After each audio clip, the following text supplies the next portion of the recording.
प्यारे बच्चों आदाब। आज हम पढ़ेंगे एक और एप्लीकेशन, और जो उर्दू एप्लीकेशन सीरीज़ मैंने शुरू करी है उसका ये पार्ट नंबर 4 है। यानी कि आज हम चौथी एप्लीकेशन पढ़ने वाले हैं और एप्लीकेशन का अनवान है डिस्चार्ज सर्टिफिकेट हासिल करने की दरख्वास्त। ठीक है, तो एप्लीकेशन को हम उर्दू में दरख्वास्त बोलते हैं। तो आज जो हम दरख्वास्त पढ़ने वाले हैं इसका अनवान है डिस्चार्ज सर्टिफिकेट हासिल करने की दरख्वास्त। तो आइए पढ़ना शुरू करते हैं।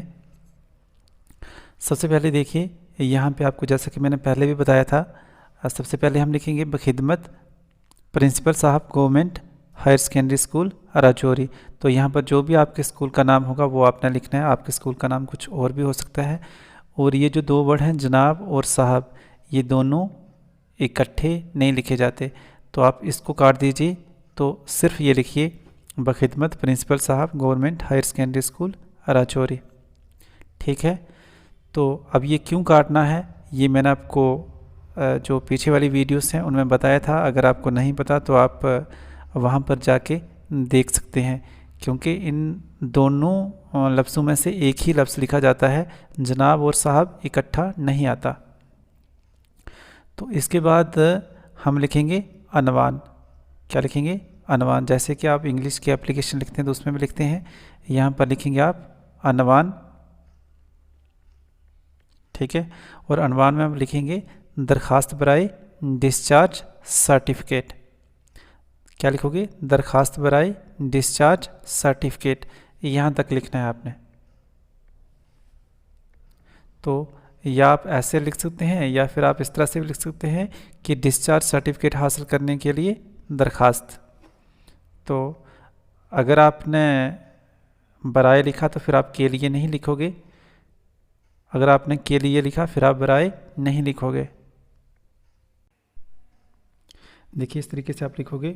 यहाँ पे लिखा आपने अनवान, तो आप लिखोगे दरख्वास्त बराए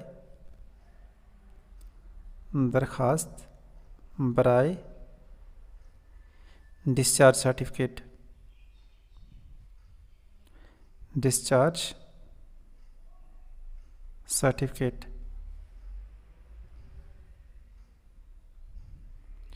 ऐसे सर्टिफिकेट।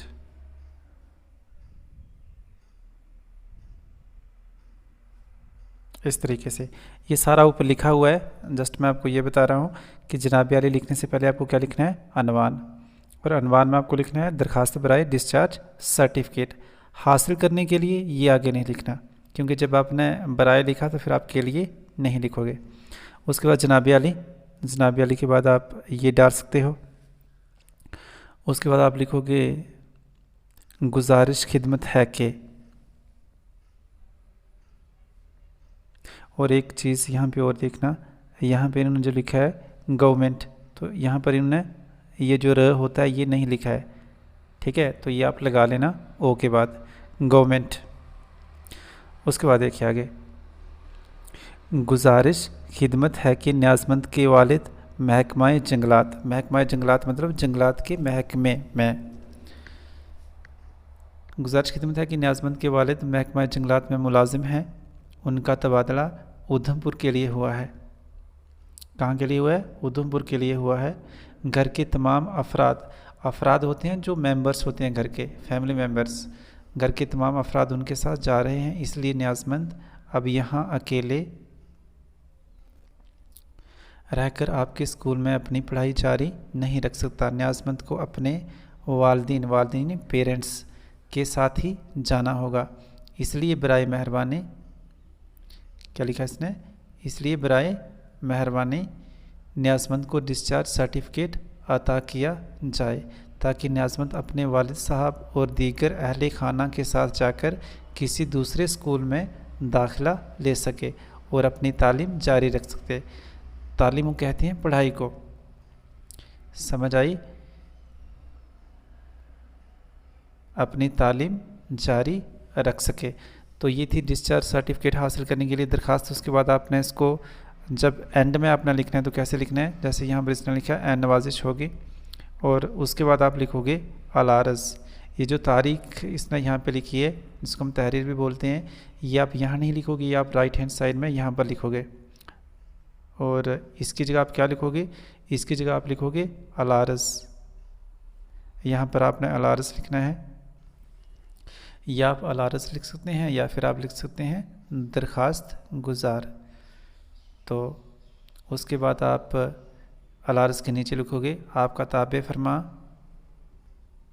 आपका ताबे फरमा फरमा शागिर्द। ठीक है, क्या लिखोगे आप, शागिर्द। तो ये हो गया। उसके बाद देखिए ताबे फरमा शागिर्द के बाद आप क्या लिखोगे, नीचे अपना नाम लिख सकते हो, जमात लिख सकते हो, रोल नंबर लिख सकते हो। तो जब आप एग्ज़ाम में बैठोगे तो आप ऐसा नहीं करोगे। ठीक है, तो हम पढ़ रहे थे, यहाँ पे मैंने आपको बताया अलारस आपको लिखना है, अलारस या दरख्वास्त गुजार आपको लिखना है। उसके नीचे आप क्या लिखोगे, आपका ताबे फरमा शागिर्द। तो उसके नीचे अपना नाम लिखना है, क्या लिखना है, नाम। नाम के बाद अपना क्लास रोल नंबर वगैरह जो है वो लिख सकते हो आप, लेकिन ये आप तभी लिखना है जब आप एग्ज़ाम में एप्लीकेशन नहीं लिख रहे हो, ऐसे आप क्लास में लिख रहे हो तो आप लिख सकते हैं। लेकिन अगर आप एग्ज़ाम में आपको ये एप्लीकेशन पूछी जाती है तो वहाँ पर आपको ना तो अपना नाम बताना होता है, ना रोल नंबर बताना होता है, और ना ही अपनी क्लास बतानी होती है। ठीक है, तो वहाँ पर आप आपका ताबे फरमा शागिर्द, उसके बाद नीचे आप सीधा लिख सकते हो अलिफ बे जीम। क्या लिखोगे, अलिफ बे, उसके बाद जीम। समझ आया। तो ये उसके बाद ये जो तहरीर यहाँ पे लिखी है इसको आप लिखोगे, कहाँ पे लिखोगे, जो आपने लिखा आपका ताबे फरमा शागिर्द उसके ठीक यहाँ पे। इसका फॉर्मेट आपको मैं बताऊंगा कि कैसे कैसे लिखा जाता है। तो उसके बाद यहाँ पे आप लिखोगे तहरीर। तो सीधा आपने लिखना है, जैसे मानो आज है 8 अक्टूबर, तो आप लिख सकते हो इस तरीके से 8 अक्टूबर 2022।